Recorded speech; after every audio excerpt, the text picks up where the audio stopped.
Hey there. Tonight, we're going on a quiet journey together, not to some distant place, but inward, into the most mysterious theater that exists, your sleeping mind. You've probably spent somewhere around 6 years of your life dreaming, 6 full years of vivid stories, strange landscapes, impossible physics, and emotions so intense they linger long after you open your eyes. And yet, if someone asked you right now to explain what a dream actually is, where it comes from, or why your brain insists on spinning these elaborate narratives every single night while your body lies perfectly still, you might find yourself at a loss for words. That's what we're here for tonight. Before we begin, take a moment if you'd like to hit subscribe, but only if this feels like a space you want to return to, and maybe leave a comment letting me know where you're listening from and what time it is where you are. I always find it comforting to know we're all scattered across the world, yet somehow sharing this same quiet moment. Maybe tell me about your dreams. Do you remember them? Do they vanish the moment you wake? Are they in color or black and white? There's no wrong answer, just curiosity. Now, settle in, adjust your pillow, let your body sink a little deeper into the mattress. Maybe close your eyes, or let them soften and blur, the way they do just before sleep arrives. Because tonight, we're going to explore the biology of dreaming, not with clinical detachment or complicated jargon, but with wonder. We'll move gently through the science of what happens when you fall asleep, how your brain begins to construct dreams, why those dreams feel so astonishingly real, and what they might actually mean for your mind, your memory, and your emotional health. This isn't a race.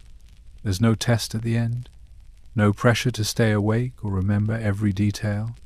In fact, if you drift off halfway through, that's perfect. That means your brain is doing exactly what it's supposed to do. Just a slow, careful walk through one of the most beautiful mysteries your body performs every single night without you even asking. Here's something that might surprise you. Right now, as you lie there listening, your brain is already preparing for dreams. Even before you fall asleep, certain neural circuits are warming up, neurotransmitters are shifting their balance, and your body is beginning its nightly descent into a state so strange, so contradictory, that scientists once called it paradoxical sleep. Your muscles will become paralyzed, your eyes will dart wildly beneath closed lids. Your brain will light up with activity that rivals waking consciousness. And yet, you'll be deeply, undeniably asleep. Dreams aren't random noise. They're not meaningless static generated by a resting brain. They're the product of precise biological choreography, a dance between ancient brain structures and chemical messengers that's been refined over millions of years of evolution. Your dreams tonight will involve the same neural pathways that helped your ancestors rehearse for danger, process grief, and solve problems they couldn't crack while awake. And the wildest part, you'll forget most of it by morning. Not because dreams don't matter, but because your brain is designed that way. The same neurochemistry that allows you to dream so vividly also ensures those dreams dissolve like morning fog the moment you return to waking life. It's not a bug, it's a feature. So let your breathing slow, let the day fall away, let go of whatever brought you here tonight, whether it's stress, curiosity, or simple exhaustion. And let's begin. So what is a dream, really? Not the poetic answer, not the mystical interpretation your grandmother might have offered, but the actual, biological thing happening inside your skull when you close your eyes and drift away. Let's start with what you already know. You've had thousands of dreams in your lifetime. Some you remember, most you don't. They feel real while they're happening. You don't question the logic. Even when your childhood home suddenly has 17 extra rooms or your coworker sprouts wings and starts speaking backwards. In the moment, it all makes perfect sense. It's only when you wake up that the absurdity becomes obvious. Here's the technical definition, the one scientists agree on. A dream is a series of thoughts, images, sensations, and emotions that occur involuntarily in your mind during certain stages of sleep. It's not one thing. It's a cascade of neural events, a symphony of brain regions lighting up and going dark, communicating in patterns that create what you experience as a story, a feeling, a world. But for most of human history, we didn't know that. We didn't have the tools to peer inside the sleeping brain and watch it work. So we made up answers. Ancient Egyptians believed dreams were messages from the gods, delivered through a divine portal that opened only in sleep. The Greeks thought dreams could predict the future, and they built entire temples where people would sleep in hopes of receiving prophetic visions. In some indigenous cultures, dreams weren't separate from waking life at all. They were simply another layer of reality, equally valid, equally true. Even in more recent history, we got it wrong. Sigmund Freud, writing at the turn of the 20th century, famously called dreams the royal road to the unconscious. He believed every dream was a disguised wish fulfillment, a secret message from your repressed desires. His student Carl Jung went further, suggesting dreams connected us to a collective unconscious shared by all humanity, filled with archetypes and symbols passed down through generations. Beautiful ideas, compelling, even, but not quite right. The real breakthrough came in the 1950s, when a graduate student named Eugene Aserinsky was studying sleeping infants in a lab at the University of Chicago. He noticed something strange. At certain points during the night, the baby's eyes would move rapidly beneath their closed eyelids, darting back and forth as if they were watching something. When he woke the infants during these periods, they seemed more alert, more engaged. It was as if they'd been somewhere else entirely. Aserinsky and his advisor, Nathaniel Kleitman, began testing adults. They attached electrodes to sleepers' heads and recorded their brain activity throughout the night, and they found it. A specific stage of sleep where the brain behaved almost exactly like it does when you're awake. Neurons fired rapidly. Blood flow to the brain increased. Heart rate and breathing became irregular, but the body remained perfectly still, locked in place by a temporary paralysis that prevented sleepers from acting out whatever they were experiencing. They called it REM sleep, rapid eye movement sleep, and when they woke people up during REM, something remarkable happened. Nearly every single person reported dreaming, vivid, detailed, often bizarre dreams that felt as real as waking life. This was the moment everything changed. Dreams weren't mystical. They weren't messages from gods or windows into a collective unconscious. They were biological events generated by specific structures in the brain, triggered by measurable chemical and electrical changes. You could study them, you could map them, you could begin to understand why they happened at all. And here's what we know now. Dreams are your brain's way of processing, consolidating, and organizing information. While you sleep, your brain is anything but quiet. It's sorting through the day's experiences, deciding what to keep and what to discard. It's strengthening important memories and weakening irrelevant ones. It's running simulations, testing scenarios, solving problems you couldn't crack while awake. And somewhere in all that activity, dreams emerge, not as the goal, necessarily, but as a byproduct, a side effect of the brain doing its nightly maintenance. Think of it this way. Your waking brain is like a city during rush hour, millions of signals moving in every direction, constant input from your senses, decisions being made every second. It's organized chaos, but it's exhausting. At night, the city doesn't shut down. It shifts. The commuters go home. The maintenance crews come out. Roads get repaired. Garbage gets collected. Systems get updated. And somewhere in all that activity, in the quiet hum of a city working on itself, strange things happen. Streetlights flicker in patterns. Shadows move in unexpected ways. It's not planned. It's just what happens when a complex system runs in the background. That's dreaming.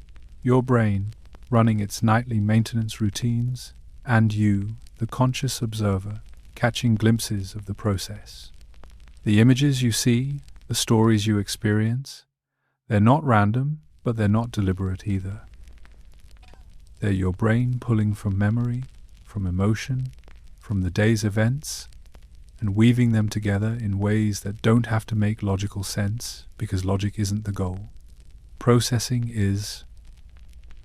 And here's the truly strange part. You are your brain. There's no separation. The thing generating the dream and the thing experiencing the dream are the same. You're simultaneously the author and the audience, the creator and the character. You're watching a movie you're writing in real time, except you don't know you're writing it. You're just along for the ride. This is what a dream is. Not a message, not a prophecy, not a portal to another realm, just your brain doing what it does best, taking the raw material of your life, your memories, your fears, your hopes, and spinning them into something that feels real, feels meaningful, even when it makes no sense at all. But knowing what a dream is doesn't tell us everything. It doesn't explain why we need them or what happens when we don't get them. It doesn't tell us why some people remember 5 dreams a night while others swear they never dream at all. And it definitely doesn't explain why, on some nights, your brain decides the plot of your dream should involve showing up to work naked or being chased by something you can't quite see. To understand that, we need to go deeper. We need to look at what's actually happening in your brain while you sleep. And that's where things get truly fascinating. Before we can understand dreaming, we need to understand sleep itself. Because sleep isn't one thing. It's not a simple on-off switch where your brain powers down for the night. It's a journey. A carefully orchestrated cycle that repeats multiple times before morning. Each cycle taking you deeper, then pulling you back up, then sending you down again. Think of sleep like descending a staircase in a tall building. You start at the top, awake and alert, then you step down and down, and down again. Each floor is different, each one serves a purpose, and just when you reach the bottom, your brain doesn't stay there.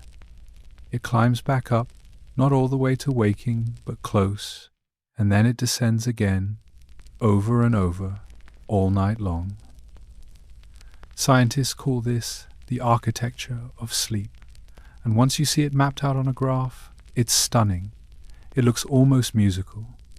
Waves rising and falling in rhythm, a biological symphony playing out in your brain while you lie perfectly still. Let's walk through it together, slowly, because understanding this structure is the key to understanding why and when dreams happen. You're lying in bed.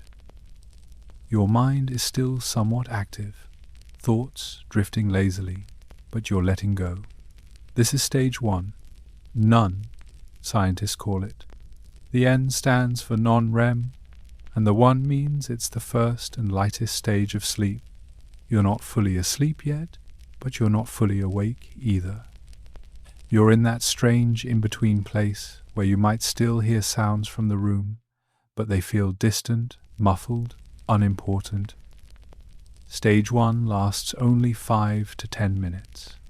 It's a transitional phase. Your brain waves begin to slow down from the alert, fast beta waves of waking consciousness into slower, gentler alpha and theta waves. Your muscles start to relax. Sometimes, right at this threshold, you might experience a sudden jerk, a hypnic jerk, as if you're falling. That's your nervous system recalibrating, letting go of the tension it held all day. Then you slip deeper, stage 2, N2. This is where you spend the majority of your night, roughly 45 to 55% of your total sleep time. In stage 2, you are undeniably asleep, your heart rate slows, your body temperature drops slightly, your brain waves continue to slow, punctuated by sudden bursts of rapid activity called sleep spindles and larger waves called K complexes. These aren't random. Sleep spindles seem to play a role in memory consolidation, helping your brain transfer information from short-term to long-term storage. K complexes might be your brain's way of keeping you asleep, suppressing the external stimuli that could wake you up. A car horn outside, a dog barking, a door closing. Your brain registers these sounds, but instead of waking you, it generates a K complex that says, "It's fine, stay asleep, nothing to worry about." Stage 2 lasts about 20 minutes in the first cycle, but it gets longer with each subsequent cycle as the night progresses. You're not dreaming much here. Maybe brief flashes, vague thoughts, but nothing vivid. Your brain is busy doing other work. Sorting, filing, organizing, and then you go deeper still. Stage 3, N3. This is deep sleep, slow wave sleep, delta sleep. The most restorative, physically healing stage of the entire night. Your brain waves slow dramatically into large, rolling delta waves. Your muscles are completely relaxed. Your breathing is steady and deep. If someone tried to wake you now, it would be difficult. You'd feel groggy, disoriented, confused. This is where your body does its repair work. Growth hormone is released, stimulating tissue growth and muscle repair. Your immune system strengthens. Your brain clears out metabolic waste that built up during the day, flushing toxins through the glymphatic system, a network of channels that operates most efficiently during deep sleep. Think of it as your brain taking out the trash, scrubbing itself clean. Deep sleep dominates the first half of the night. In your first cycle, you might spend 20 to 40 minutes here, but as the night goes on, deep sleep becomes shorter and eventually disappears almost entirely. Your brain front-loads the restoration. It prioritizes physical recovery early because it knows what's coming later. After deep sleep, something interesting happens. You don't wake up. Instead, you start climbing back up the staircase. You return briefly to stage 2. Your brain waves quicken. Your body begins to stir, just slightly. And then, about 90 minutes after you first fell asleep, you enter an entirely different kind of sleep. But we'll get to that in a moment. First, let's talk about the cycle itself.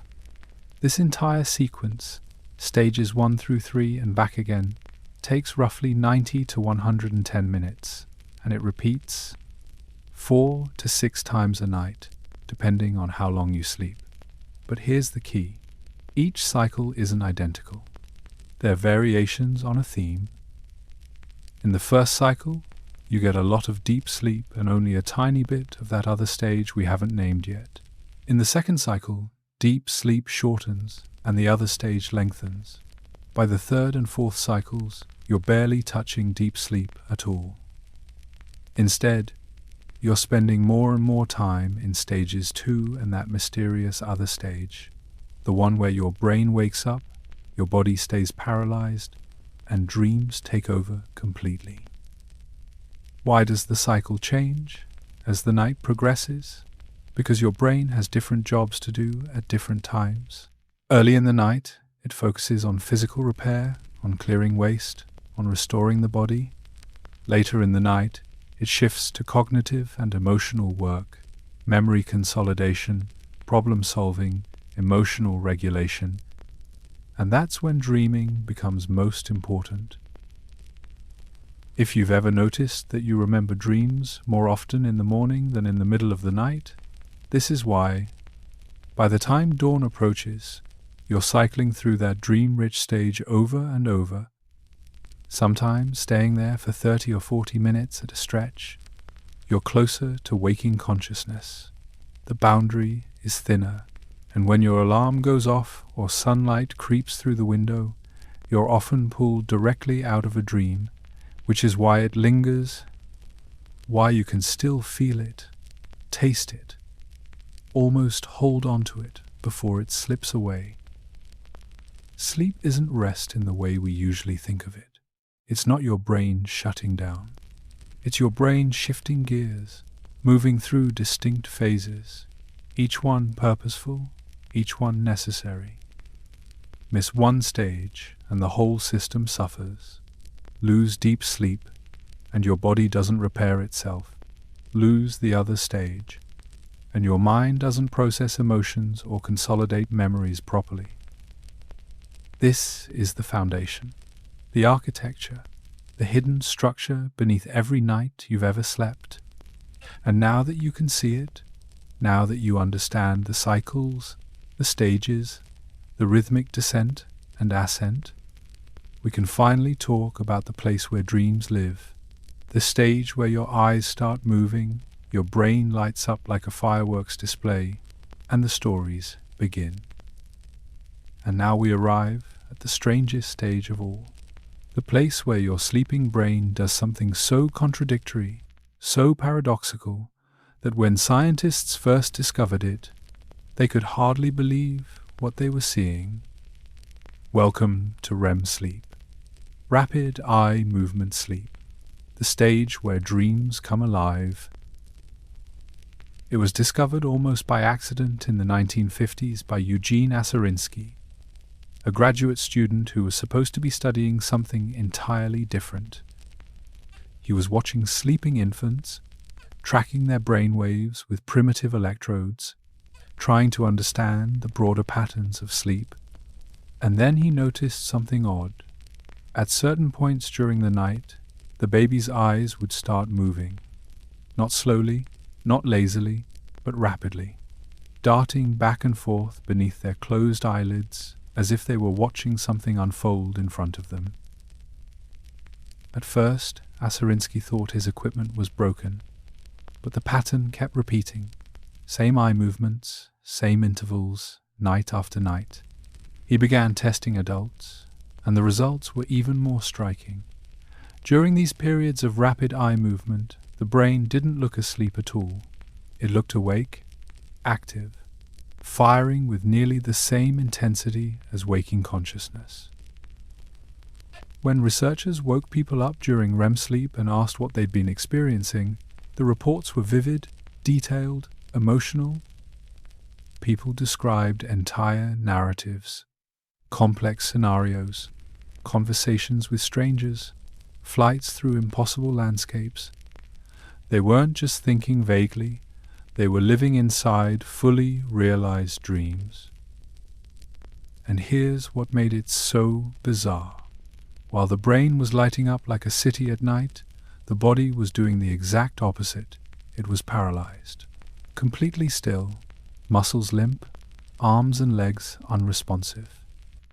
The only parts moving were the eyes beneath the lids and the diaphragm, quietly pulling air in and out to keep you alive. Scientists started calling it paradoxical sleep, a stage where your brain is awake, but your body is locked down, and this wasn't a minor phase. This was a fundamental part of the sleep cycle, repeating multiple times every night, taking up roughly 20 to 25% of your total sleep time. If you sleep 8 hours, you're spending about 90 minutes to 2 hours in REM. 90 minutes to 2 hours every single night where your brain is essentially awake, creating worlds, living through experiences, and you have no idea it's happening until you wake up and catch fragments of the story.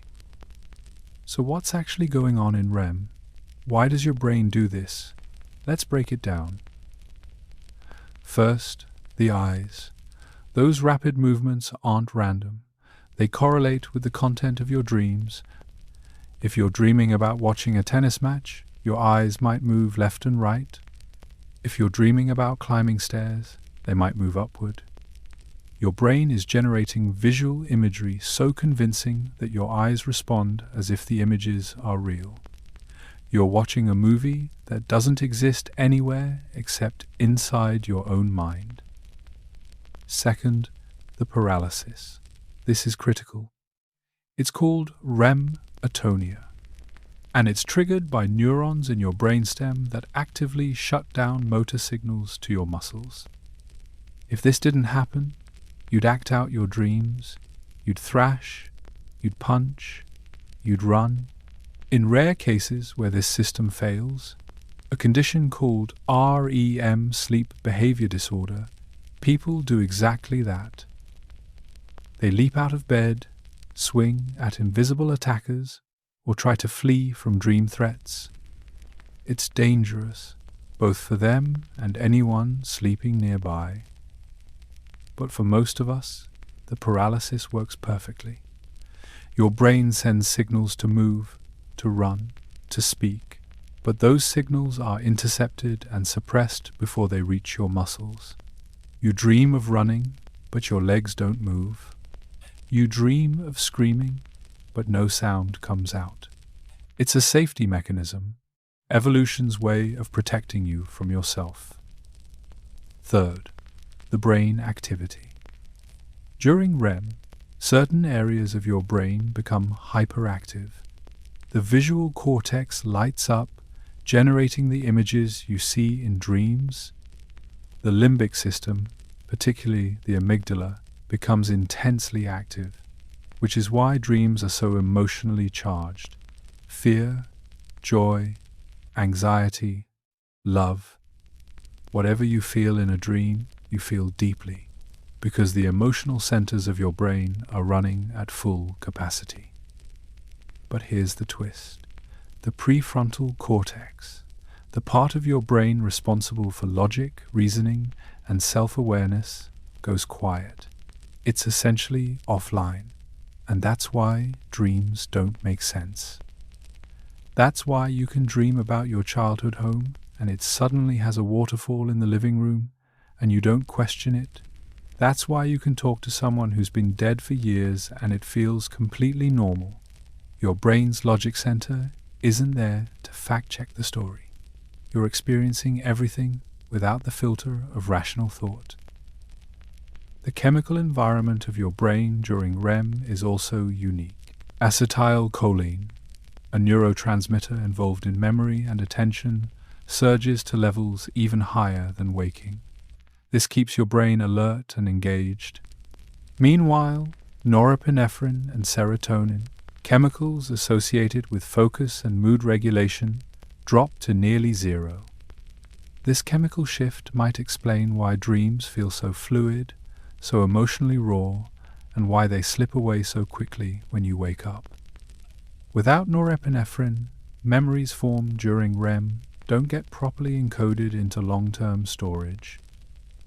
REM sleep isn't evenly distributed throughout the night. Remember those cycles we talked about? In the first 90-minute cycle, you might only get 5 to 10 minutes of REM. Just a brief dip into the dream world before your brain pulls you back into deeper sleep. But as the night progresses, REM periods get longer. By your 4th or 5th cycle, you could be in REM for 30 to 40 minutes straight. A full half hour of dreaming, uninterrupted, vivid, strange. This is why you're more likely to remember dreams in the morning. You're spending more time in REM, and you're closer to waking consciousness. The dreams are longer, more developed, and when your alarm goes off, you're often yanked directly out of one. The story is still fresh. The emotions are still present. You can almost hold on to it before it evaporates into the daylight. And here's something remarkable. If you're deprived of REM sleep, your brain fights back. Say you're woken up every time you enter REM for several nights in a row. Your brain will respond by trying to enter REM more frequently, more insistently. And when you're finally allowed to sleep undisturbed, you'll experience what's called REM rebound. You'll spend far more time in REM than usual, as if your brain is desperately trying to catch up on all the dreaming it missed. This tells us something important. REM isn't optional. It's not a luxury. It's a biological necessity. But why? What's so essential about this bizarre stage where your brain hallucinates and your body lies frozen? What are dreams actually doing for you? Why does your mind insist on creating these strange, vivid, emotionally intense stories every single night? Is less than #0. 7# is greater than. That's the question we'll explore next. Because once you understand what's happening in REM, the natural follow-up is simple. What's it all for? If you could somehow peek inside your brain during REM sleep, you'd see something stunning, a light show. Entire regions flickering with activity, neurons firing in complex patterns, different areas lighting up and going dark in a coordinated dance. Your dreaming brain isn't resting, it's working, and it's working in ways that are both familiar and completely alien to your waking mind. Let's take a tour, a slow walk through the neural landscape of a dreaming brain, because understanding which parts are active and which parts go silent explains almost everything about why dreams feel the way they do. First stop, the visual cortex. This is located at the back of your brain, in the occipital lobe, and it's responsible for processing everything you see. During waking hours, it takes signals from your eyes and turns them into coherent images, a face, a tree, the words on this screen. But during REM sleep, something strange happens. The visual cortex lights up intensely, even though your eyes are closed and no light is entering them.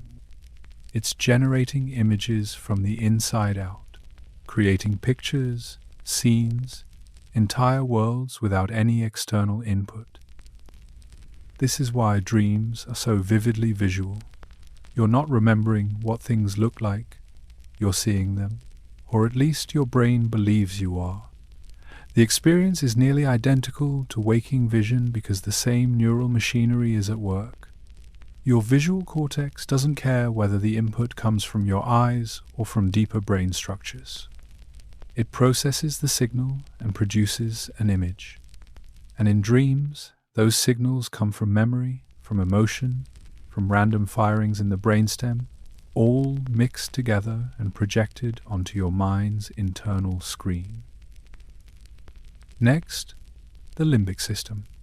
This is a collection of structures deep in the center of your brain that handle emotions, motivation, and memory.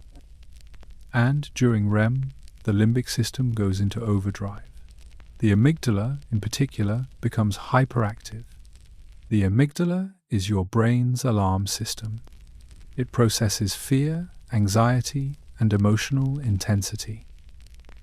It's the reason you jump when you hear a sudden, loud noise or feel your heart race when you sense danger. In dreams, the amygdala is often the loudest voice in the room. This is why so many dreams are emotionally charged, why you might feel overwhelming fear being chased by something you can't see, why you might feel crushing sadness saying goodbye to someone who's already gone, why some dreams leave you waking up with your heart pounding even though nothing actually happened.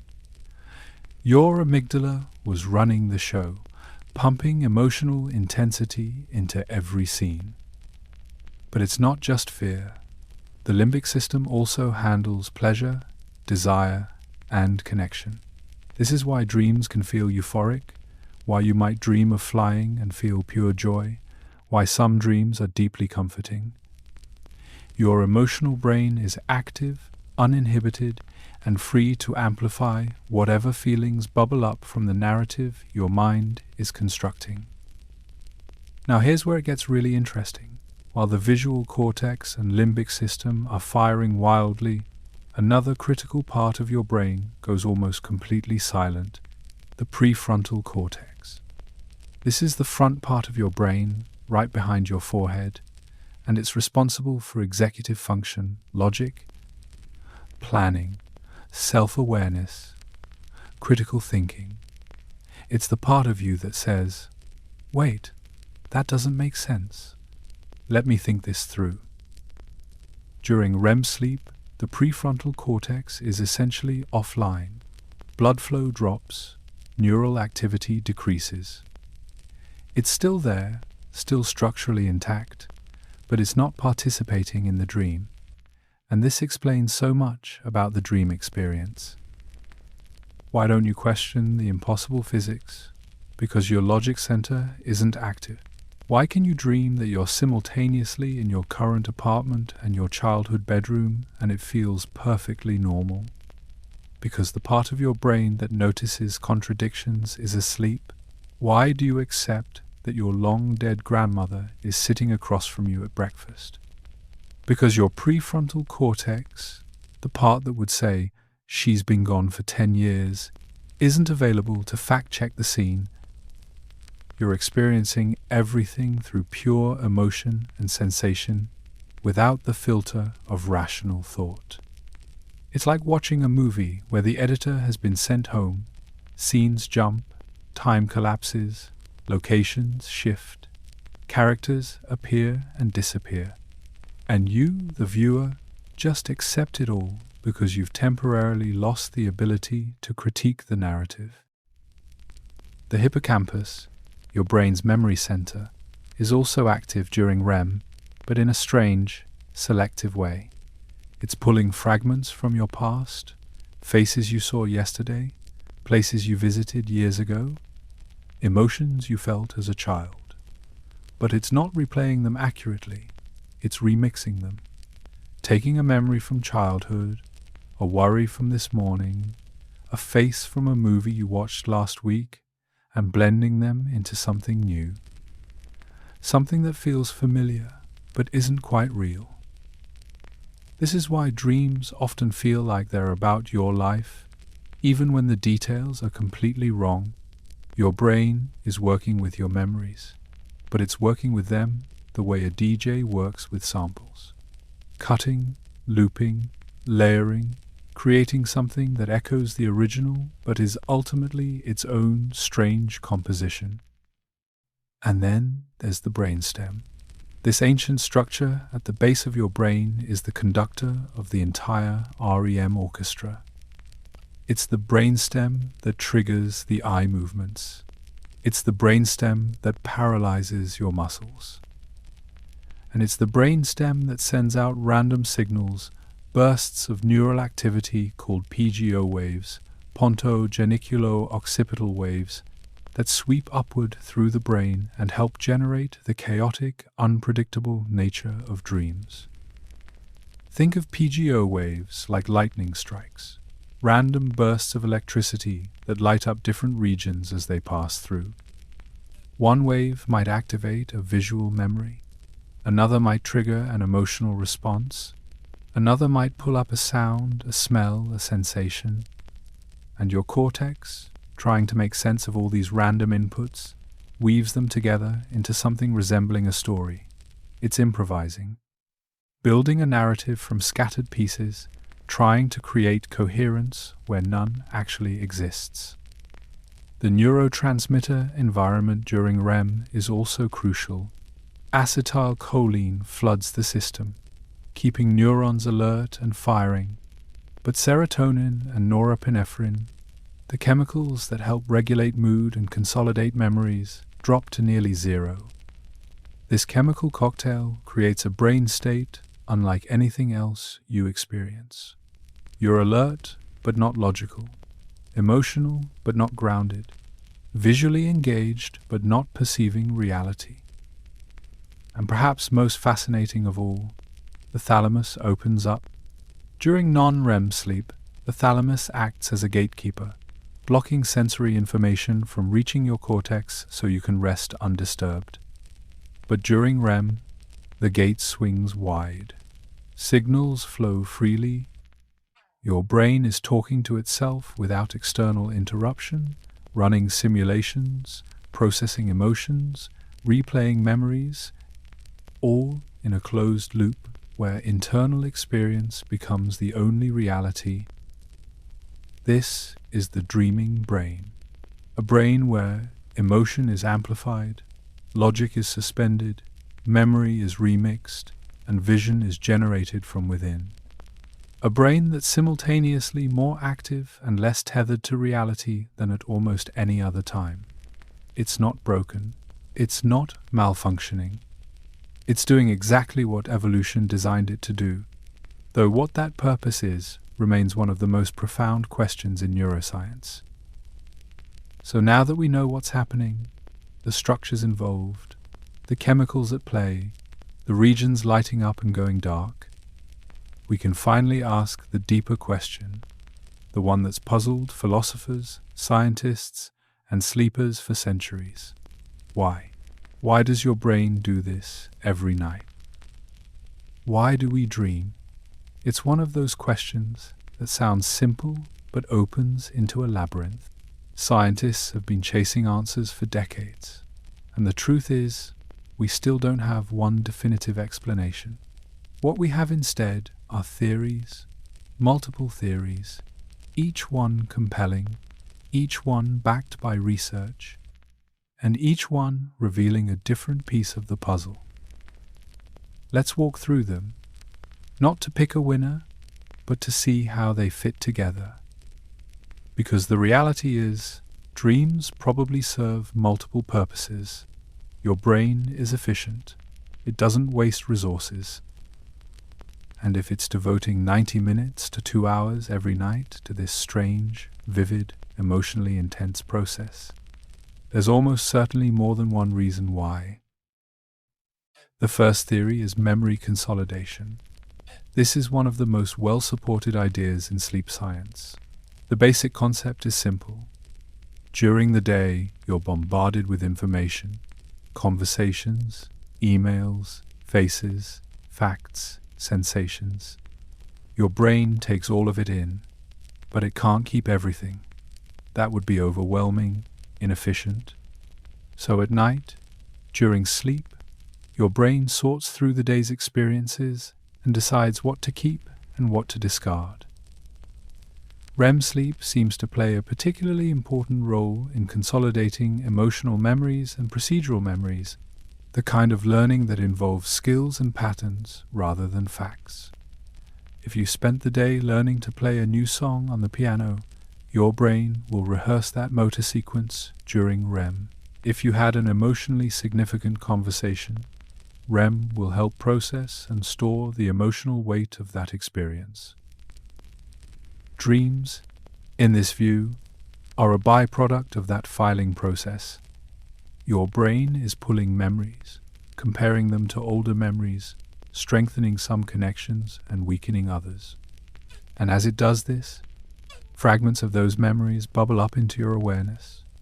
You might dream about the piano you were practicing on, but suddenly you're playing it in your childhood living room and your third-grade teacher is watching.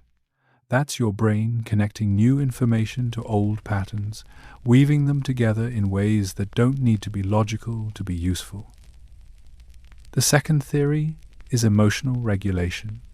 We know that REM sleep is critical for processing emotions. People who are deprived of REM become more irritable, more anxious, more emotionally reactive. They struggle to regulate their mood. And when they're finally allowed to sleep, they spend extra time in REM, as if catching up on emotional work they missed. The idea here is that dreams allow you to rehearse emotional scenarios in a safe space. You can experience fear, sadness, anger, joy, all without real-world consequences. Your amygdala is firing, processing these emotions at full intensity, but your prefrontal cortex isn't there to overthink it. You're feeling without judging, experiencing without analyzing. And that might be exactly what your brain needs to integrate difficult emotions and move forward. Think about it this way. If something stressful happened during the day, an argument, a rejection, a failure, your brain doesn't just forget it.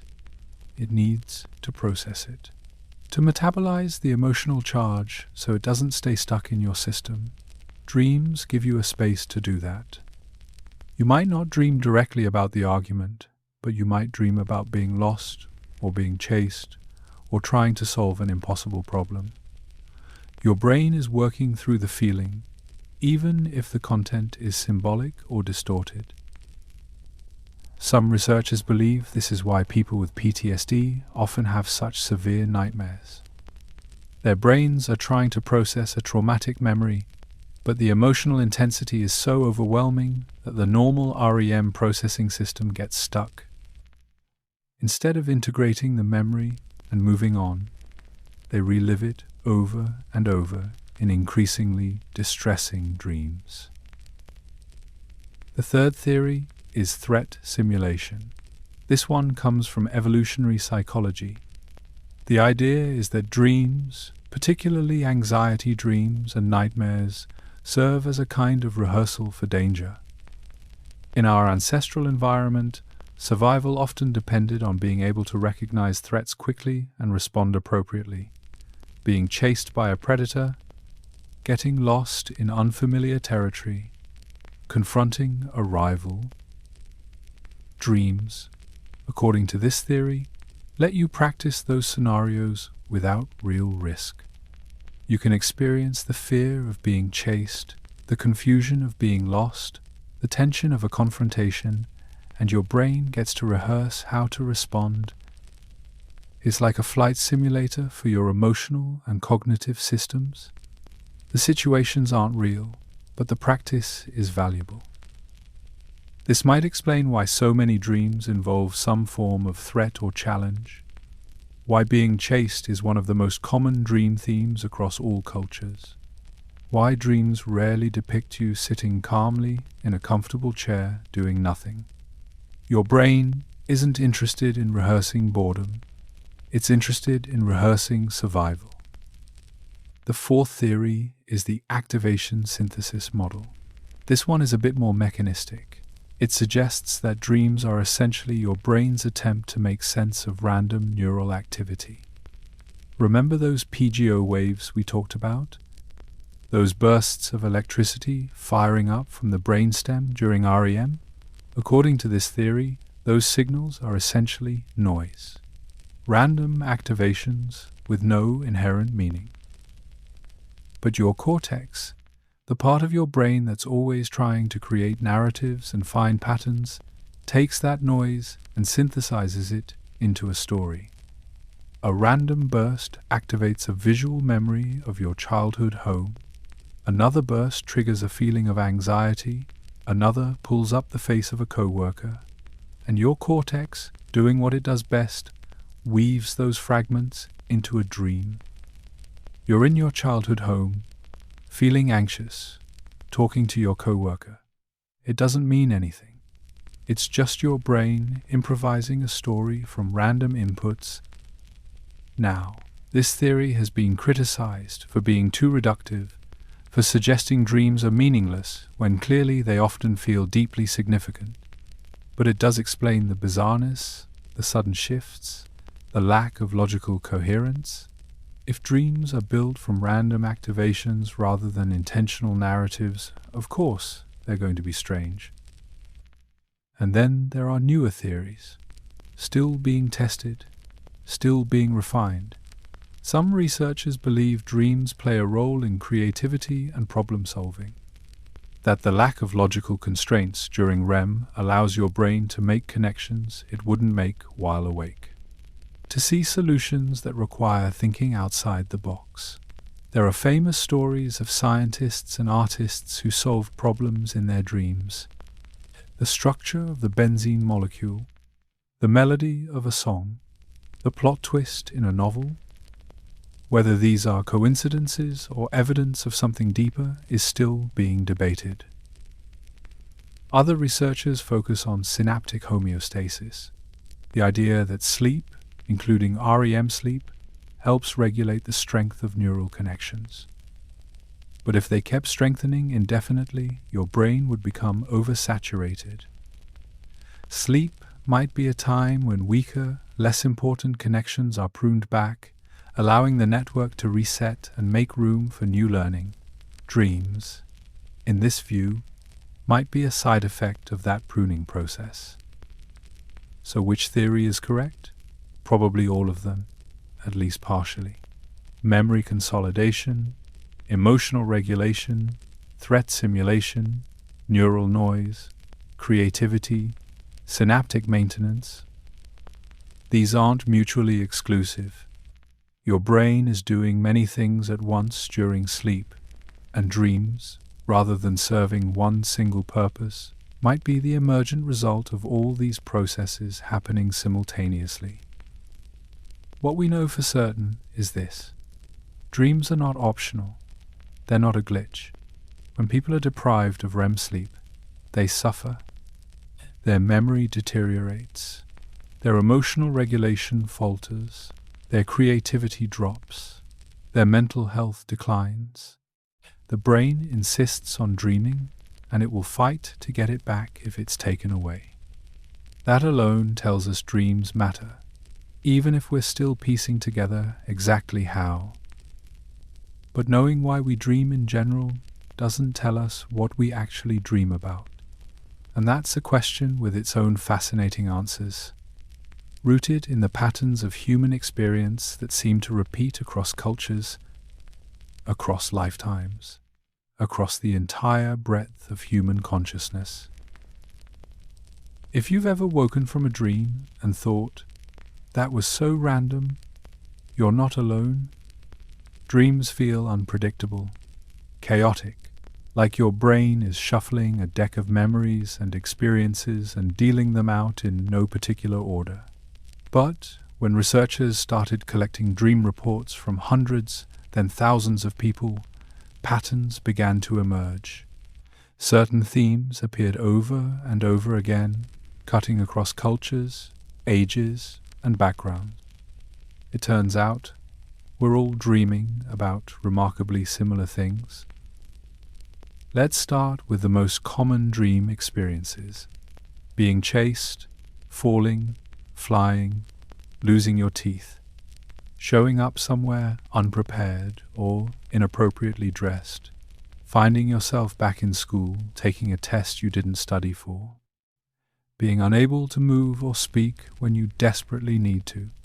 These aren't just individual quirks, they're universal patterns. Researchers have documented them in dream journals from every continent, in ancient texts, in modern sleep labs. The details change, but the core experiences remain consistent. Why? What is it about these particular scenarios that makes them such frequent visitors to our sleeping minds? Part of the answer lies in emotion.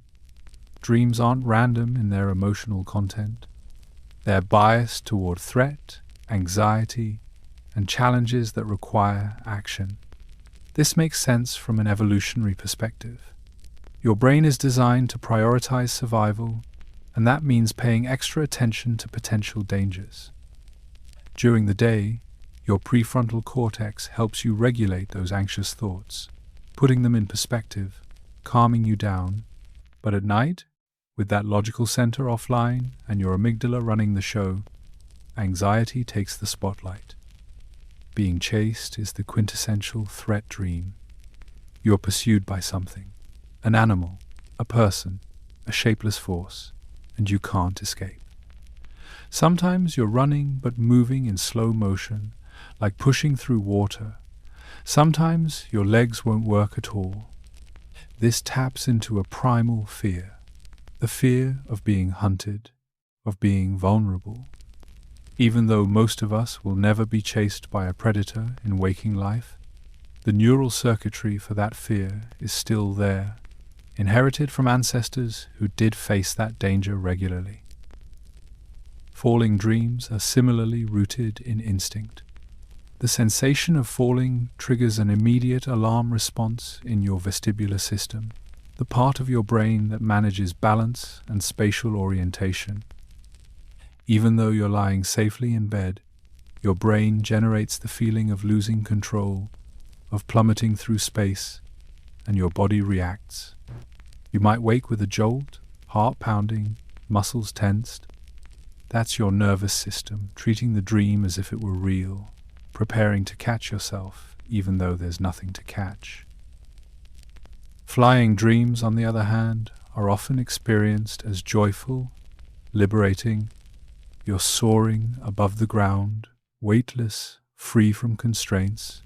These dreams may represent a sense of mastery or escape, your brain playing with the idea of transcending limitations. Interestingly, flying dreams are less common than anxiety dreams, which again suggests that your sleeping brain is more concerned with rehearsing challenges than celebrating victories. Then there are the dreams of being unprepared, showing up to work naked, arriving at an exam and realizing you never attended the class, standing on stage about to perform and forgetting all your lines. These are anxiety dreams rooted in social fear, the fear of judgment, of failure, of being exposed as inadequate. They often appear during times of stress, when you're facing real-world pressure or transitions. Your brain is processing that underlying anxiety, turning it into a narrative where your vulnerability is made visible. What's fascinating is how these dreams persist long after the original source of stress is gone. People in their 50s still dream about high school exams. People who retired years ago still dream about missing an important work deadline. The emotional pattern, the feeling of being unprepared, gets encoded so deeply that your brain keeps recycling it whenever you experience similar stress, even if the context has completely changed. Dreams also pull heavily from recent experiences, a phenomenon researchers call day residue. If you spent the afternoon hiking, you might dream about trails, mountains, or getting lost in the woods. If you had an awkward conversation with a friend, that person or the emotional tone of the interaction might show up in your dreams that night. But here's the strange part. The incorporation isn't immediate. Studies have found something called the dream lag effect. Events from your waking life are most likely to appear in your dreams not the same night, but 3 to 7 days later. Researchers aren't entirely sure why this delay happens, but one theory is that it takes time for new memories to be processed and integrated with older memories. Your brain might need a few days to figure out where this new experience fits in the larger context of your life before it shows up in a dream. Another striking feature of dream content is its bizarreness. Things that would never happen in waking life feel perfectly normal in dreams. You're talking to your mother, but she has your boss's face. You're in your apartment, but it has the layout of your childhood home. You're driving a car, but suddenly you're on a boat. These strange hybrid scenarios happen because your brain is pulling from multiple memory systems at once and blending them without any logical oversight. The hippocampus is retrieving fragments, faces, places, feelings, and the cortex is trying to stitch them together into something coherent. But without the prefrontal cortex to say, "Wait, this doesn't make sense," the story just continues. Your dreaming mind accepts contradictions because it's operating on a different set of rules. Emotional logic, not factual logic. Symbolism in dreams is another area of endless fascination. Freud believed every dream image was a symbol for something repressed, something your conscious mind couldn't accept. Losing teeth represented castration, anxiety. Houses represented the self. Water represented the unconscious. Modern neuroscience is more cautious about these interpretations. Yes, dreams are often symbolic, but not necessarily in a universal, decodable way. If you dream about water, it might represent emotion because water is fluid and ever-changing, or it might just mean you're thirsty. Or it might mean you recently watched a documentary about the ocean. Context matters. Your personal associations matter. Dreams aren't secret messages written in a code that applies to everyone. They're personal, built from your memories, your emotions. Nightmares are a special category. They're dreams with such intense negative emotion, fear, horror, helplessness, that they wake you up, and they're surprisingly common. Most people experience at least a few nightmares a year. Some experience them weekly. Nightmares often center around themes of physical danger, interpersonal conflict, or failure. They're your brain's threat simulation system working overtime, sometimes because you're under stress, sometimes because of trauma, sometimes for no clear reason at all. Children have more nightmares than adults, partly because their brains are still learning to regulate fear, and partly because they're encountering so many new and potentially threatening experiences. The monster under the bed isn't just a story. To a child's developing brain, it's a plausible threat that needs to be processed.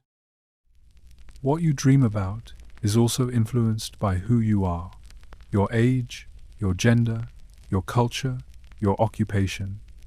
Studies have found that men are more likely to dream about physical aggression and unfamiliar people, while women are more likely to dream about emotional conflict and familiar faces. Children dream more about animals. Older adults dream more about family and health. Musicians dream about music. Athletes dream about their sports. Your waking life shapes your dreaming life. Not in a one-to-one correspondence, but in patterns, in emotional textures, in the raw material your brain has to work with. And yet, despite all these patterns, despite the common themes and universal experiences, every dream is also utterly unique. No two people dream exactly the same dream. Even when the theme is identical, being chased, falling, flying, the details are yours alone.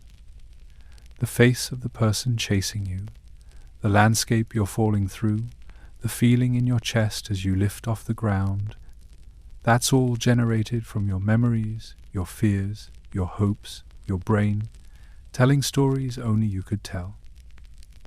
So what we dream about is both universal and deeply personal. A strange mix of evolutionary instinct, recent experience, emotional processing, and pure neural improvisation. But there's one more layer to explore. What happens when you become aware, mid-dream, that you're dreaming? When the boundary between the dreamer and the dream dissolves, and you find yourself awake inside your own sleeping mind? Imagine this.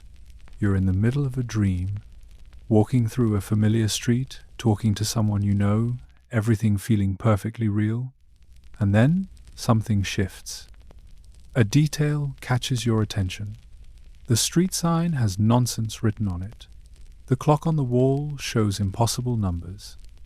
And suddenly, like a light switching on, you realize, this is a dream. I'm dreaming right now. And the dream doesn't end. It continues. But now you're aware.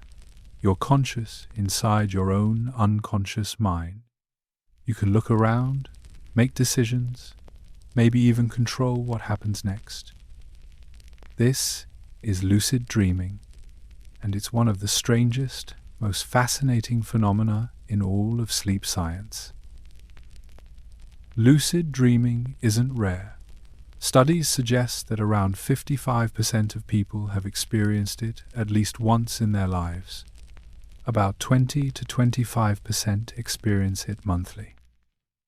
And a small subset, maybe 1 to 2%, experience lucid dreams regularly, sometimes multiple times a week. For them, the dream world is a familiar landscape, a place they can navigate with intention. But what's actually happening in the brain when you become lucid? How is it possible to be asleep and awake at the same time? The answer lies in a partial reactivation of the prefrontal cortex.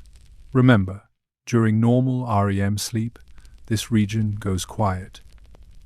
It's offline, which is why you don't question the bizarre logic of dreams. But during lucid dreaming, brain imaging studies show that the prefrontal cortex, particularly the dorsolateral prefrontal cortex, lights back up, not fully. You're not as awake as you would be sitting upright with your eyes open, but enough to restore some self-awareness, some metacognition, the ability to think about your own thinking. This creates a hybrid state. Your body is still paralyzed, your eyes are still moving rapidly beneath closed lids. You're still in REM sleep by every measurable standard, but your conscious awareness has flickered back on, just enough to observe the dream and realize it's not real. Some researchers describe it as waking up inside the dream. Others call it a liminal state, a threshold between waking and sleeping consciousness. Either way, it's extraordinary. You're inhabiting two realities at once. The dream world, vivid and immersive, and your awareness that it's all being generated by your own mind. People who've experienced lucid dreaming describe it as exhilarating. Once you realize you're dreaming, the rules change. You can fly, and you do. You can walk through walls. You can summon people, places, anything you can imagine. Some people use lucid dreams to practice skills, rehearse presentations, confront fears in a safe environment. Others simply explore, treating the dream world like a playground where physics and logic don't apply. But not everyone finds lucid dreaming easy. For most people, the moment of realization that they're dreaming is fleeting. They become lucid for a few seconds, maybe a minute, and then either wake up or slip back into normal dreaming. Holding onto lucidity requires a delicate balance. Too much awareness and you wake up. Too little and you lose the thread and become absorbed in the dream again. So how do people induce lucid dreams? There are techniques, practices that increase the likelihood of becoming aware during REM sleep. One of the most common is reality testing. Throughout the day, while awake, you repeatedly ask yourself, "Am I dreaming?" You check your surroundings for inconsistencies.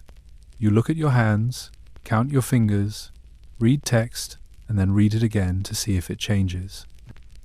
The idea is to build a habit, a mental routine that eventually carries over into your dreams. And when you perform that same reality check in a dream and notice something's wrong, your fingers have too many, the text keeps shifting, you become lucid. Another technique is called MILD, mnemonic induction of lucid dreams. Before falling asleep, you repeat a phrase to yourself. Tonight, I will realize I'm dreaming. You visualize becoming lucid. Imagine what it will feel like to recognize a dream while it's happening. You're programming your intention, priming your mind to notice the signs of dreaming. There's also WBTB, wake back to bed. You set an alarm to wake yourself after about 5 or 6 hours of sleep, right in the middle of a REM period. You stay awake for 20 to 30 minutes, fully alert, and then go back to sleep with the intention of becoming lucid. The idea is that you're re-entering REM sleep while your conscious mind is still somewhat active, making it easier to maintain awareness. Some people use external cues, sleep masks with built-in lights that flash during REM, detected by sensors monitoring eye movement. The flashes aren't bright enough to wake you, but they're enough to penetrate the dream, appearing as flickering lights or strange visual phenomena that signal you're asleep. This is a dream. Studies show these devices can increase lucid dreaming frequency, though the success rate varies. Scientists have even been able to communicate with lucid dreamers in real time. In experiments, participants were trained to signal that they were lucid by moving their eyes in a specific pattern: left, right, left, right. While still asleep, researchers could then ask yes or no questions using light flashes or sounds, and the dreamer would respond with eye movements. It sounds like science fiction, but it's real. A two-way conversation between the waking world and the world of dreams. But lucid dreaming isn't without complications. Some people find it destabilizing. If you become too skilled at recognizing dreams, you might start questioning waking reality. Is this real? Or am I still dreaming? That boundary, usually so clear, starts to blur. Others report that lucid dreaming disrupts the natural function of REM sleep. If you're constantly trying to control your dreams, are you interfering with the emotional processing and memory consolidation that's supposed to happen? There's also sleep paralysis, which can sometimes occur when attempting to induce lucid dreams, especially with techniques like WBTB. If you wake up during REM but your body is still paralyzed, you might experience terrifying hallucinations. We'll talk more about that soon, but it's worth noting that the line between lucid dreaming and sleep paralysis is thin, and crossing it can be deeply unsettling. Still, for many, lucid dreaming is a gift, a chance to explore consciousness in its most fluid, creative state, to confront nightmares and transform them mid-dream, to experience impossible things, not as passive observers, but as active participants. It's your mind, fully aware that it's creating everything you're experiencing and choosing to stay in the experience anyway. Scientists are studying whether it can be used therapeutically, to treat PTSD, to reduce nightmare frequency, to boost creativity or problem solving. Some studies suggest that lucid dreamers show enhanced metacognition even while awake, a greater ability to reflect on their own thought processes. Others are exploring whether lucid dreaming could be a tool for exploring consciousness itself, a way to study the nature of awareness from the inside out. What's clear is that lucid dreaming reveals something profound about the flexibility of consciousness. You're not simply awake or asleep. You're not simply conscious or unconscious. There are gradients, thresholds, in-between states where the boundaries dissolve and you find yourself standing in the doorway, 1 foot in the waking world, 1 foot in the dream, fully aware of both. It's a reminder that your mind is far stranger, far more adaptable than it appears on the surface, and that even in sleep, even in the depths of REM, you're not entirely powerless. You can, with practice and intention, learn to wake up inside your own dreams. But not all dreams welcome that kind of awareness. Some are darker, more primal, and when they take hold, waking becomes not a choice, but a desperate necessity. Is less than #0. 7# is greater than. Dreaming isn't static. It changes as you age. The dreams you have as a child are different from the dreams you have in your 20s, your 40s, your 70s.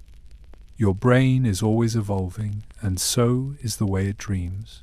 Let's take a walk through the lifespan of dreaming, from the first flickers of REM in infancy to the quieter, more fragmented dreams of old age. We'll start at the very beginning. Do babies dream? It's one of those questions that sounds simple but opens into a mystery, because babies can't tell us what they're experiencing. We can only observe and infer, and what we observe is striking. Newborns spend an astonishing 50% of their sleep time in REM. That's twice as much as adults. Their tiny eyes dart beneath translucent eyelids. Their breathing quickens, their limbs twitch. All the hallmarks of REM sleep are there. But are they dreaming? And if so, what could they possibly be dreaming about? They have almost no life experience yet. No memories of faces, places, or events.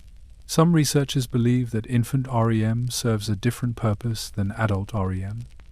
It's not about processing memories or emotions. It's about building the brain itself. During REM, neurons are forming connections at an incredible rate. Neural pathways are being established. The visual cortex, the motor cortex, the language centers, all are being wired and refined. REM sleep might be the brain's way of stimulating itself, generating activity to promote growth and development. If infants do dream, their dreams are probably not narrative, not stories, maybe sensations, warmth, hunger, the feeling of being held, flashes of light and shadow, the rhythmic sound of a heartbeat, simple, sensory experiences rather than complex scenes, but we can't know for sure. As children grow, their dreams become more recognizable. Toddlers and preschoolers begin reporting dreams once they develop language, usually around age 2 or 3. And their dreams are simple, concrete, often static. A dog, a ball, mommy. There's not much narrative yet, not much movement or interaction, just images. As they get older, around age 5 to 7, their dreams start to include themselves as characters. They're doing things, going places, interacting with others. The dreams become more dynamic, more story-like. Children's dreams are also heavily populated by animals. This is a consistent finding across cultures. Dogs, cats, horses, monsters that are animal-like. Some researchers think this reflects children's natural fascination with animals, their developing understanding of the boundary between self and other. Animals in dreams might also serve as safe proxies for exploring emotions, fear, aggression, affection, without the complexity of human relationships. Nightmares are frequent in childhood, peaking between ages 3 and 6. This makes sense developmentally. Children are encountering new fears constantly. The dark, separation from parents, loud noises, strangers. Their brains are learning to process fear, and dreams are part of that learning. Most children outgrow frequent nightmares as their emotional regulation matures and their sense of safety stabilizes. Adolescence brings a shift. Dreams become longer, more complex, more emotionally intense. Social themes dominate. Friends, romantic interests, conflicts, embarrassment. The adolescent brain is undergoing massive restructuring, particularly in the prefrontal cortex and limbic system, the very regions involved in dreaming. Hormones are surging. Identity is forming. And all of that tumult shows up in dreams. Teenagers often report vivid, bizarre, emotionally charged dreams, sometimes multiple per night. REM sleep also shifts during adolescence. Teenagers need more sleep overall, around 8 to 10 hours, but their circadian rhythms shift later. They naturally want to stay up late and sleep in. When forced to wake early for school, they're often cutting into their morning REM cycles. the periods when dreams are longest and most vivid. This chronic REM deprivation might contribute to mood instability, difficulty concentrating, and emotional reactivity in teens. In young adulthood, roughly the 20s and 30s, dreaming reaches a kind of peak. Dream recall is high. Dreams are vivid, detailed, emotionally rich. This is also when people are most likely to experience lucid dreams. The brain is fully mature, but still highly plastic, capable of intense creativity and flexible thinking. Life is often eventful, relationships, career, major transitions, and all of that feeds into the dream content. As people move into middle age, 40s and 50s, dreams begin to change subtly. They become slightly less bizarre, more grounded in realistic scenarios. Themes shift toward family, work, health, responsibility. Dream recall often decreases, not because people are dreaming less, but because they're less likely to wake during or immediately after REM, and without that immediate recall, dreams fade quickly. REM sleep itself remains relatively stable through middle age, though total sleep time often decreases. People wake more often during the night. Deep sleep becomes lighter, but REM persists, cycling reliably every 90 minutes, continuing to process emotions and consolidate memories. Then comes older age, 60s, 70s, 80s, and beyond. REM sleep decreases, not dramatically, but noticeably. Instead of 90 to 120 minutes per night, it might drop to 60 to 90 minutes. Dreams become shorter, less vivid, less emotionally intense. Bizarreness decreases further. The dreams of older adults are often mundane, realistic, focused on familiar people and places. Dream recall declines significantly with age. Many older adults report rarely remembering dreams, even though studies show they're still having them. The neurotransmitter systems involved in memory formation weaken. The transitions between sleep stages become less distinct. And perhaps most importantly, older adults are less likely to wake directly from REM, which is the moment when dreams are most accessible to memory. But there are exceptions. Some older adults maintain vivid, frequent dream recall throughout their lives, and certain conditions can actually increase dreaming in old age. Medications, particularly those affecting neurotransmitters, can intensify dreams. Neurodegenerative diseases like Parkinson's and Lewy body dementia are associated with REM sleep behavior disorder, where the normal paralysis fails and people act out their dreams, sometimes violently. Dementia also affects dreaming in complex ways. Some people with Alzheimer's report that their dreams become confused with memories, blurring the line between what happened and what was dreamed. Others stop reporting dreams altogether, though it's unclear whether they've stopped dreaming or simply can't remember or articulate the experience. What does this lifespan perspective tell us? That dreaming is deeply tied to brain development and brain health. In infancy, it's about building neural architecture. In childhood, it's about learning to process emotions and fears. In adolescence and young adulthood, it's about identity, relationships, and navigating an increasingly complex world. In middle age, it's about consolidating a lifetime of experience. And in old age, it becomes quieter, simpler, perhaps reflecting a brain that's shifting its priorities, conserving resources, focusing on what remains essential. Dreams are not separate from life. They're woven into it, changing as you change, reflecting where you are in your journey. The dreams of a child are not less important than the dreams of an adult. They're just different, serving different developmental needs. And the dreams of an older person, though perhaps less vivid, still carry meaning. still offer glimpses into a mind that spent decades accumulating stories, faces, and emotions.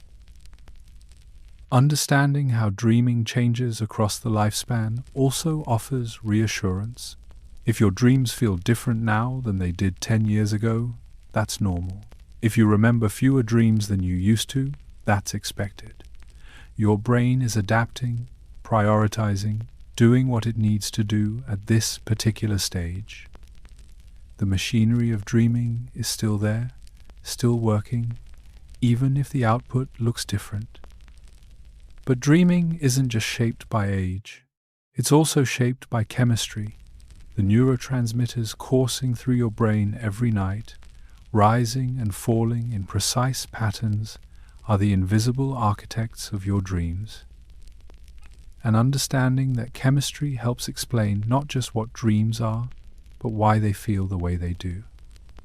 Your dreams don't just happen in your brain, they happen because of your brain's chemistry. Every thought, every image, every emotion you experience while dreaming is the result of neurotransmitters, chemical messengers that carry signals between neurons. And during REM sleep, the chemical environment of your brain shifts dramatically, creating the unique conditions that make dreaming possible. Let's start with acetylcholine, because it's the star of the REM show.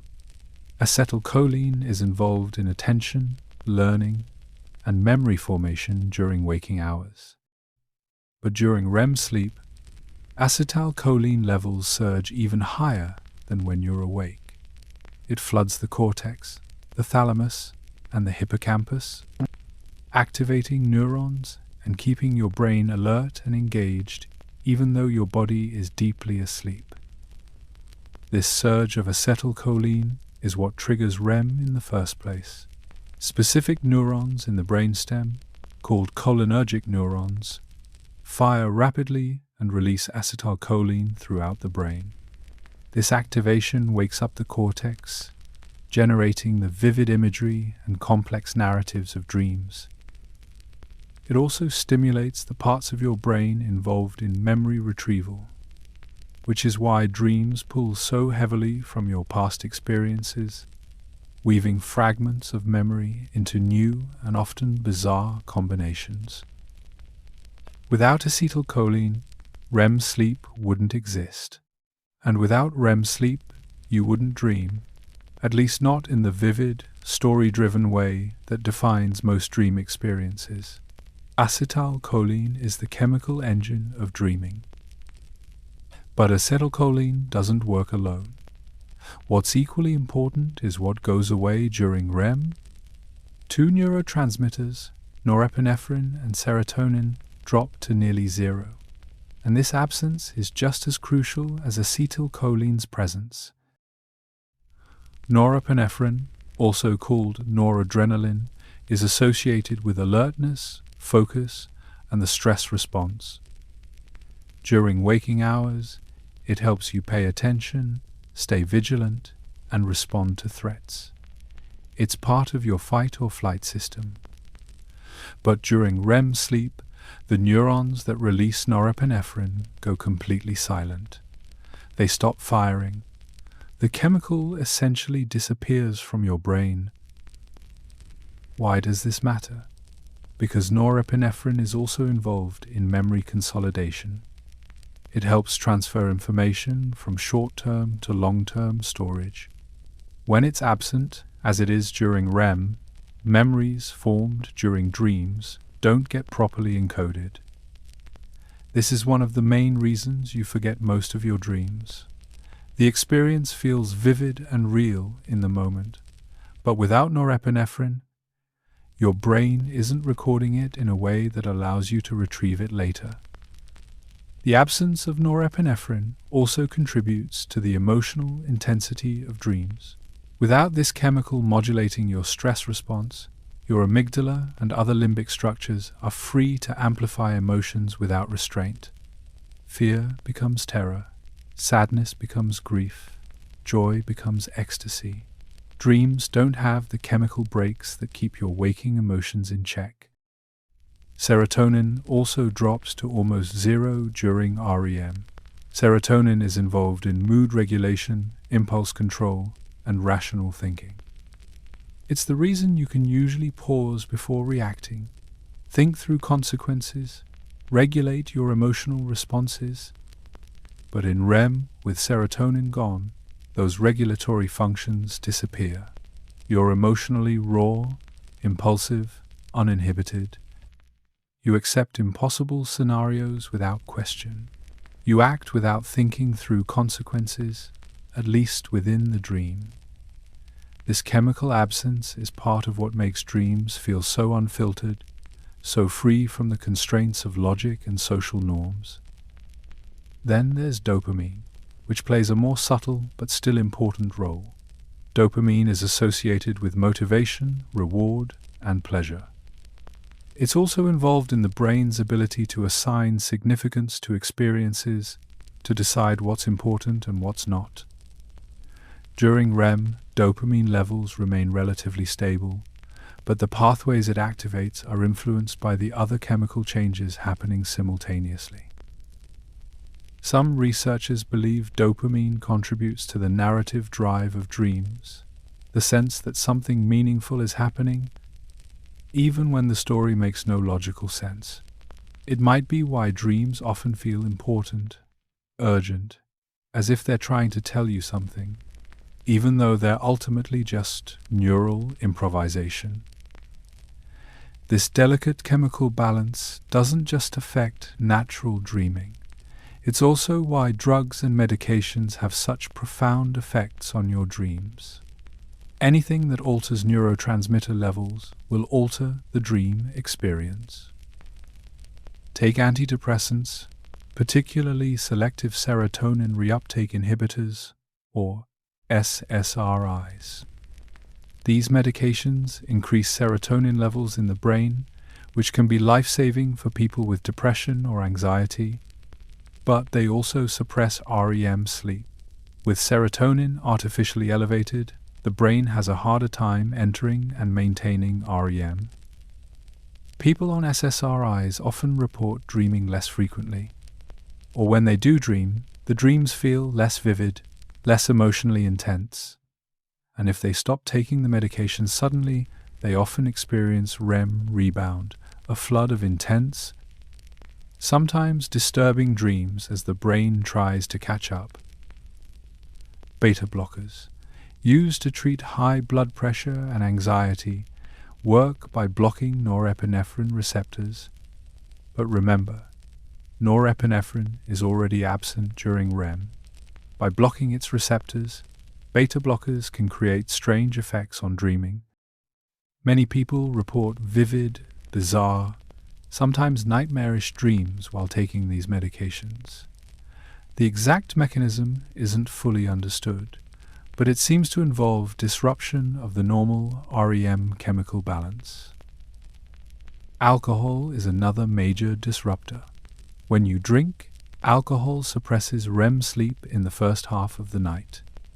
You might fall asleep quickly and sleep deeply, but you're not cycling through REM the way you normally would. Then, as the alcohol metabolizes and leaves your system, usually in the early morning hours, your brain experiences REM rebound. You suddenly enter long, intense periods of REM, often with vivid, chaotic, emotionally charged dreams.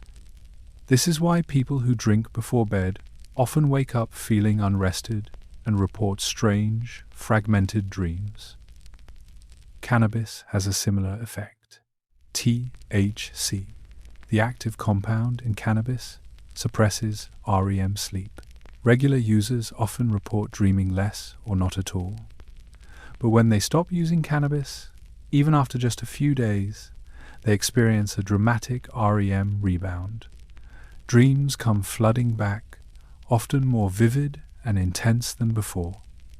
Some people find this rebound disturbing, while others welcome the return of their dream life. Sleeping pills, particularly benzodiazepines and certain non-benzodiazepine sedatives, also suppress REM. They help you fall asleep and stay asleep, but they alter the architecture of sleep, reducing the amount of time you spend in REM. Over time, this can affect memory, mood, and emotional regulation. And when you stop taking them, just like with alcohol or cannabis, you often experience intense REM rebound. Even caffeine, consumed too late in the day, can affect dreaming. Caffeine blocks adenosine receptors, which are involved in the sleep-wake cycle. While it doesn't directly suppress REM, it can fragment your sleep, waking you more often and making it harder to reach and maintain deep REM periods. The result is less dreaming overall, or at least less dream recall. What all of this tells us is that dreaming is exquisitely sensitive to chemistry. The balance of acetylcholine, norepinephrine, serotonin, and dopamine has to be just right for REM sleep to function properly. Shift that balance even slightly, with a medication, a substance, a stressful event, and the dream experience changes, sometimes subtly, sometimes dramatically. This chemical sensitivity also explains individual differences in dreaming. Some people naturally produce more acetylcholine during REM, leading to more vivid, memorable dreams. Others might have slightly different receptor densities or neurotransmitter metabolism, leading to less intense dream experiences. Your brain's unique chemistry shapes not just how you think and feel while awake, but how you dream while asleep. Understanding the chemistry of dreaming doesn't diminish the mystery. If anything, it deepens it. Because even knowing which chemicals are involved, even mapping the exact neural circuits, we still can't fully explain why these chemical shifts create the subjective experience of a dream. Why certain patterns of acetylcholine and absent norepinephrine produce the feeling of flying, or the terror of being chased, or the joy of reuniting with someone you love.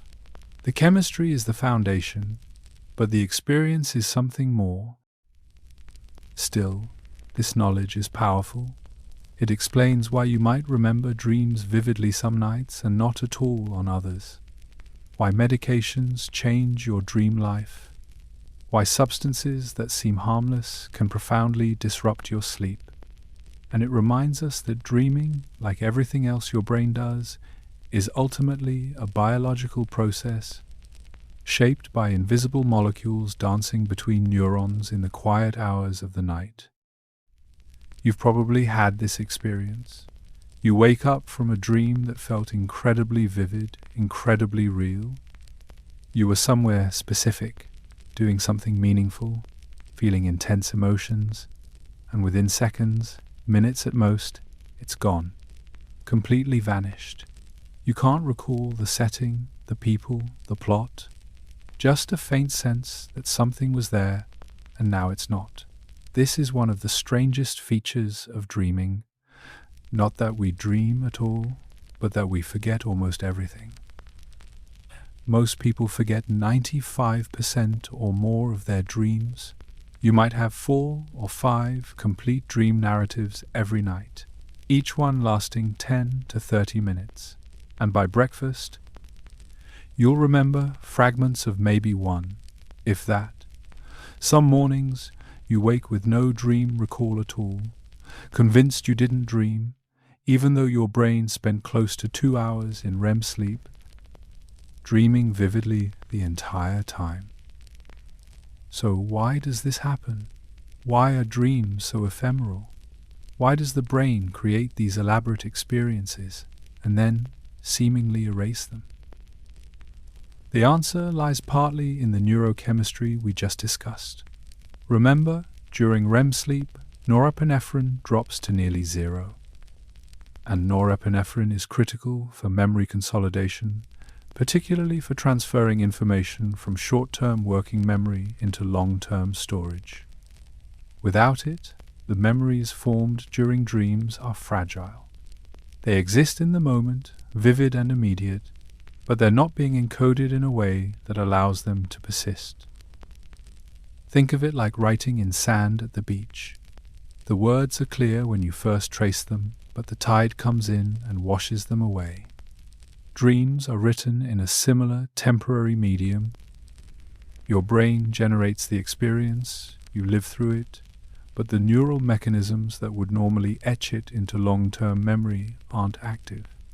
So the dream fades, erased by the very chemical conditions that allowed it to happen in the first place.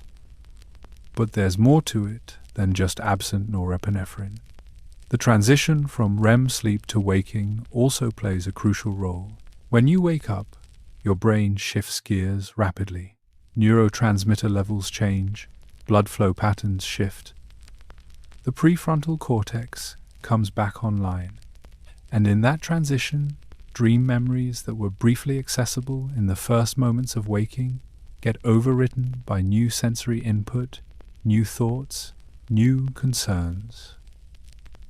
This is why dream recall is highest when you wake directly from REM sleep. If your alarm goes off, or you naturally wake during or immediately after a REM period, the dream is still fresh. It's right there, hovering at the edge of consciousness. You can grab it, hold on to it, maybe even describe it out loud or write it down. But if you wake from non-REM sleep, especially deep sleep, you're much less likely to remember anything. The last REM period might have ended 30 or 40 minutes ago, and in that time, the memory has already dissolved. There's also a phenomenon called retroactive interference. When you wake up, your brain is immediately flooded with new information. The light in the room, the sound of traffic, the feeling of your blanket, your first conscious thoughts about the day ahead.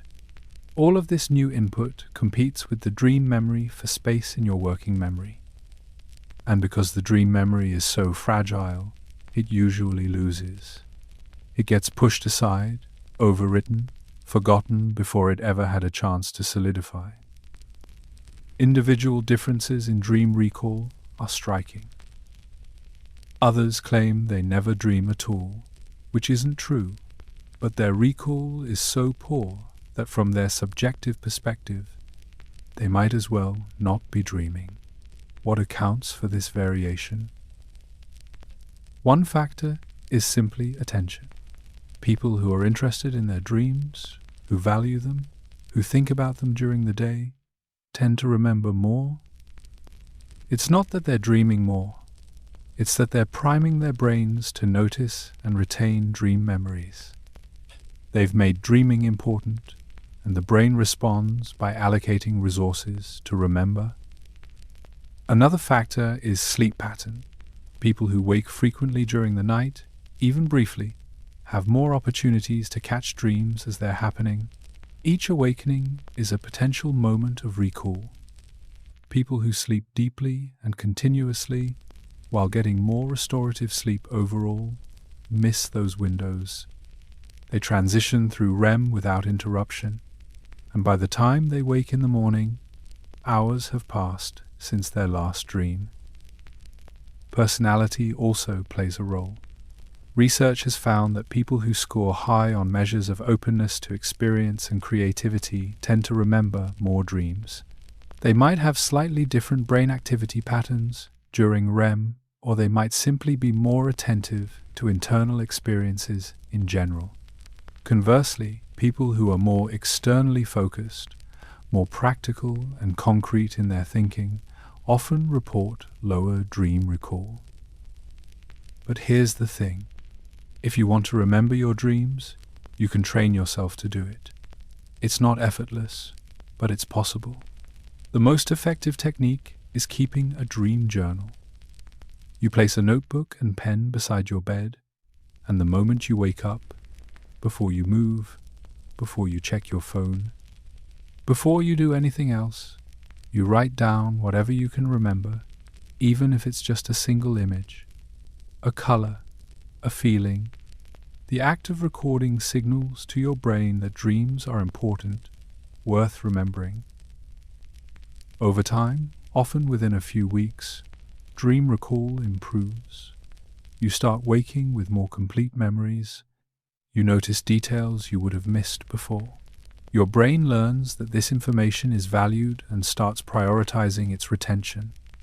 Some people who keep dream journals for years report remembering 4, 5, even 6 dreams per night, with remarkable clarity and detail.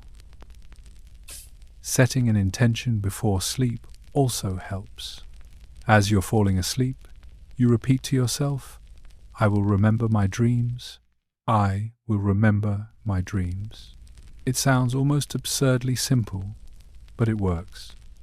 You're priming your brain, creating an expectation that dream memories matter, and when you wake, that expectation makes it more likely you will hold on to what you experienced.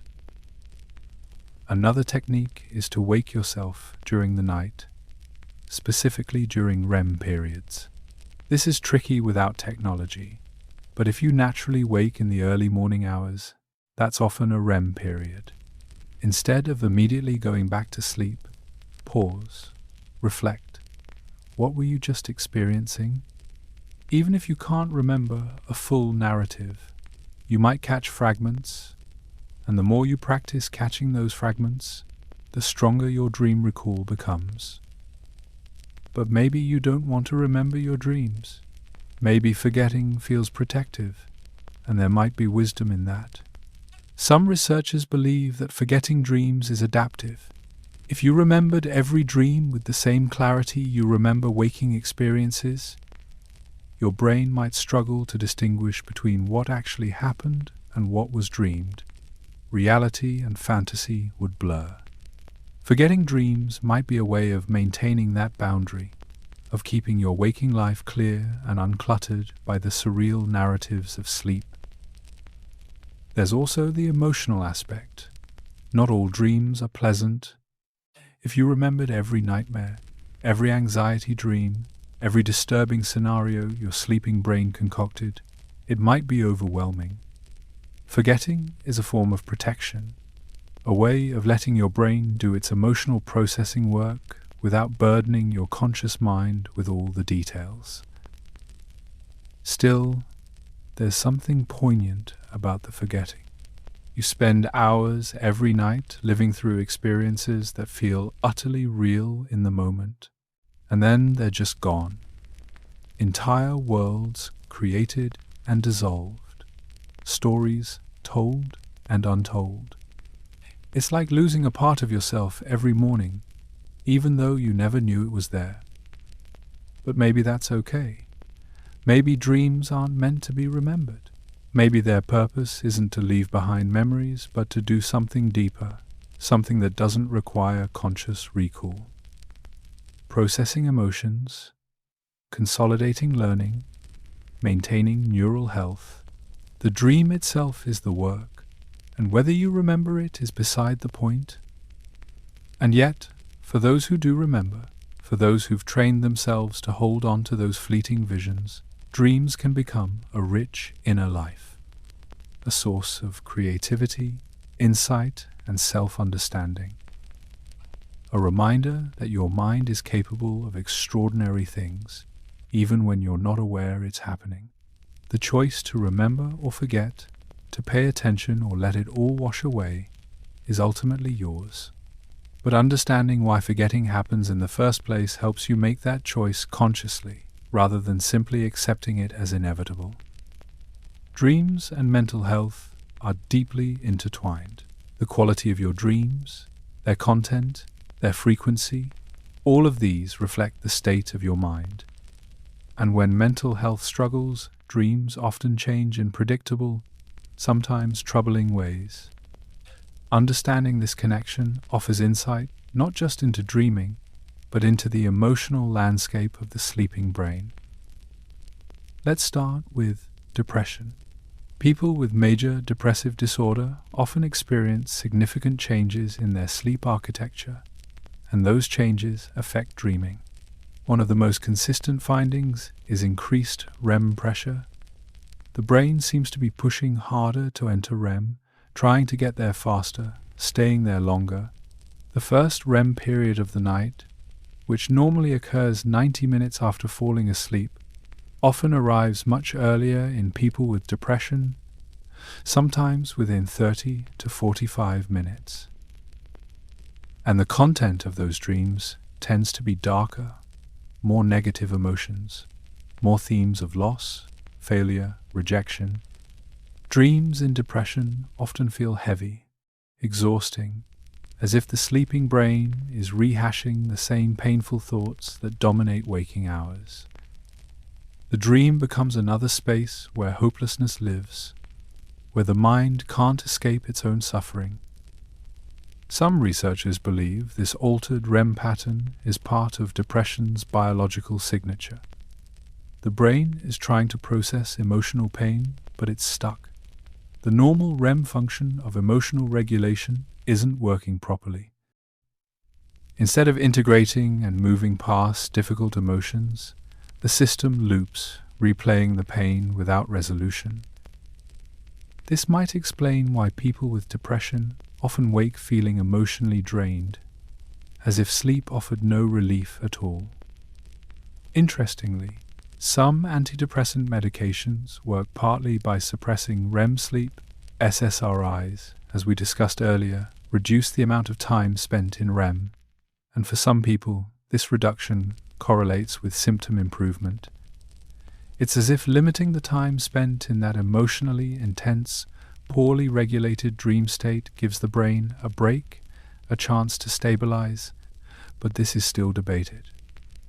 Others argue that suppressing REM might interfere with the brain's natural healing processes, trading short-term relief for long-term complications. Anxiety disorders also leave their mark on dreams. People with generalized anxiety disorder, panic disorder, or social anxiety often report more frequent nightmares, more dreams involving threat or danger, and more difficulty falling asleep in the first place. Their brains are hyper-aroused, constantly scanning for threats, and that vigilance doesn't turn off at night, it simply shifts into the dream space. Their amygdalas, already overactive during waking hours, remain hyperactive during REM. This creates dreams saturated with fear, urgency, a sense that something terrible is about to happen. Even dreams that start benignly can quickly turn threatening. A pleasant walk becomes getting lost. A conversation becomes an argument. The anxious brain is always preparing for the worst, even when nothing bad is actually happening. Sleep itself becomes a source of anxiety for many people with anxiety disorders. They lie awake worrying about not sleeping, which makes sleep even more elusive. And when they finally do sleep, the dreams they have often reinforce their waking fears, creating a feedback loop where anxiety disrupts sleep and poor sleep amplifies anxiety. PTSD, post-traumatic stress disorder, has perhaps the most direct and disturbing impact on dreaming. People with PTSD frequently experience recurring nightmares that replay the traumatic event or variations of it. Unlike typical nightmares, which are usually symbolic or distorted, trauma nightmares can be frighteningly literal. The same scene, the same terror, night after night. This happens because trauma overwhelms the brain's normal processing capacity. REM sleep is supposed to help integrate difficult memories, to reduce their emotional charge over time, but trauma is too intense. The emotional content is too overwhelming, so instead of processing and moving forward, the system gets stuck. The nightmare becomes a failed attempt at integration, the brain trying and failing to metabolize an experience it can't fully contain. Many people with PTSD develop a fear of sleep itself. They avoid going to bed. They use caffeine, stimulants, or simply force themselves to stay awake because they know the nightmare is waiting.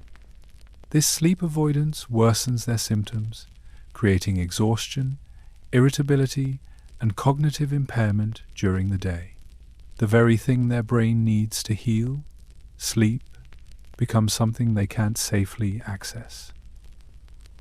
Treatment for trauma.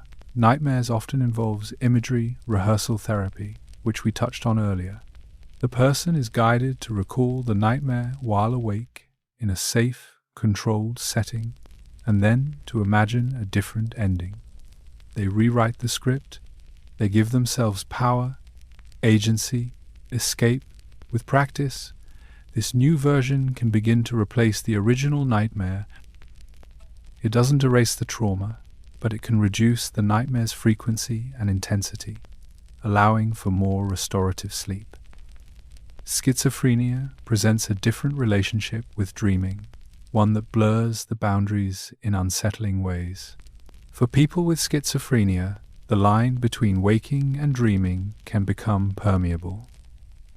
Hallucinations, delusions, and disorganized thinking during waking hours share similarities with the bizarre, illogical content of dreams.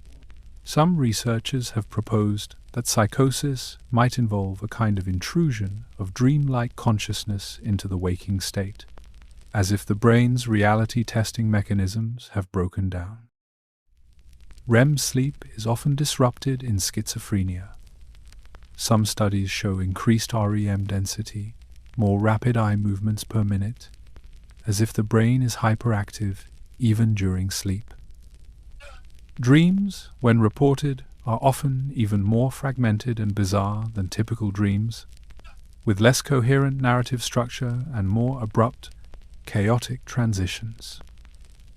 Bipolar disorder also affects dreaming, but in cyclical ways that mirror the disorder's mood swings. During manic episodes, people often report needing less sleep, sometimes as little as 3 or 4 hours per night, and feeling fully rested. Their REM periods become shorter, and their dreams, when they occur, are often grandiose, euphoric, filled with themes of power and possibility. During depressive episodes, the pattern shifts. REM becomes prolonged and intense, similar to major depression. Dreams turn dark, heavy, self-critical. The contrast between manic and depressive dream content can be stark, reflecting the extreme poles of the disorder. But it's not all pathology. Dreams can also be therapeutic, even diagnostic. Therapists sometimes ask clients to share their dreams, not because dreams contain hidden symbols that need decoding, but because dreams reveal emotional themes, recurring concerns, unprocessed experiences. A person who repeatedly dreams of being trapped might be feeling stuck in their waking life. Someone who dreams of loss might be grieving something they haven't fully acknowledged. And there's evidence that successful therapy changes dream content. As people work through trauma, process emotions, and develop healthier coping strategies, their dreams often shift, nightmares decrease. Positive emotions become more common. The dream world reflects the healing happening in waking life. Dreams can also serve as early warning signs. People in remission from depression sometimes notice their dreams becoming darker, more negative, weeks before they experience a recurrence of symptoms. Their sleeping brain is registering changes that their waking mind hasn't consciously noticed yet. Paying attention to those shifts can prompt earlier intervention, preventing a full relapse. This connection between dreams and mental health underscores something fundamental. Your dreaming mind is not separate from your waking mind. They're the same system, operating under different conditions, different chemical environments, different constraints. What affects one affects the other. Stress, trauma, mood disorders, anxiety, they all leave fingerprints on your dreams. And by paying attention to those patterns, you gain insight into your inner emotional landscape. But dreams aren't just reflections of mental health, they're also participants in it. Healthy REM sleep, with all its emotional processing and memory consolidation, is part of what keeps you psychologically resilient. When that system is disrupted, whether by mental illness, medication, or poor sleep habits,